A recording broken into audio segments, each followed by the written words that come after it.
গেল দোহা জাতিসংঘ জলবায়ু পরিবর্তন বিষয়ক সম্মেলনে বলা হয়, বৈশ্বিক জলবায়ু পরিবর্তনে অত্যন্ত ঝুঁকিতে থাকা বাংলাদেশের অবস্থান প্রথম সারিতে। শিল্পোন্নত দেশগুলো সহ বেশ কয়েকটি দেশের অতিমাত্রায় কার্বন নিঃসরণের ফলে বৈশ্বিক উষ্ণতা দিন দিন বাড়ছে। এর ফলে উত্তর গোলার্ধ ও মেরু অঞ্চলের বরফ গলে যাওয়ায় বৃদ্ধি পাচ্ছে সমুদ্রপৃষ্ঠের উচ্চতা। ফলে বাংলাদেশ, মালদ্বীপ সহ বেশ কয়েকটি দেশের অস্তিত্ব হুমকির সম্মুখীন।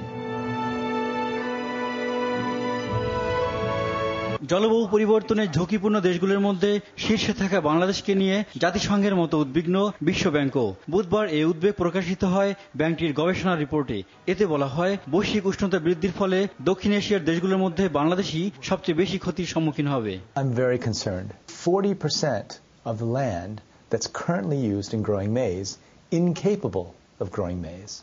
পোস্টড্যাম institute for climate impact research ও ক্লাইমেট অ্যানালিটিক্স অ্যান্ড পিয়ারের যৌথভাবে করা রিপোর্টে বলা হয়, বাংলাদেশ ঘনবসতি হওয়ায় বন্যা ও ঘূর্ণিঝড়ের কারণে মৃত্যুর সংখ্যা বাড়ার পাশাপাশি বাস্তুহারা হবে অনেকে। বিশ্বের খ্যাতনামা 90 জন বিজ্ঞানীর মূল্যায়ন করা এই রিপোর্টে আরো বলা হয়, বর্তমান জলবায়ু পরিবর্তনের হার অব্যাহত থাকলে আগামী 20 থেকে 30 বছরের মধ্যেই দেশটির একটি অংশ মরুভূমিতে এবং অতিবৃষ্টির ফলে অন্য অংশ তলিয়ে যাবে।